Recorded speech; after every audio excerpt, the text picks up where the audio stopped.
Začiatok marca sa v kasárniach Kultúrparku niesol v znamení trojkoncertu. Publikum dostala do varu košická skupina The Sages, hrajúca progressive alternative rock. Má za sebou viacero koncertov, festivalov a úspešné účinkovanie v hudobnom programe Demovnica Rádia FM.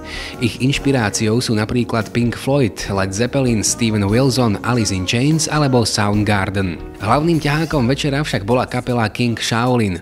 Hudobníci mali pre svojich priaznivcov nachystaný setlist zložený zo skladieb z nového materiálu i známych songov.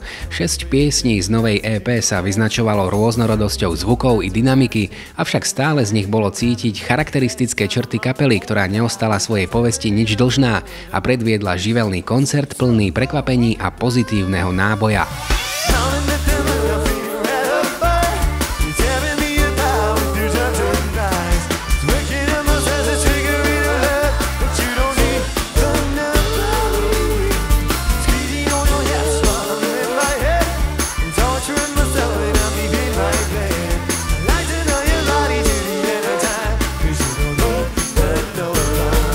Bodku za hudobným podujatím dala skupina Parrots of Madness. Košická kapela vznikla v roku 2012 a za svoju existenciu až do roku 2015 odohrala mnoho koncertov a vystriedalo sa v nej niekoľko členov. Po necelých 3 rokoch prestávky sa traja zakladajúci členovia opäť stretli a spolu s novými hudobníkmi spustili projekt na novo.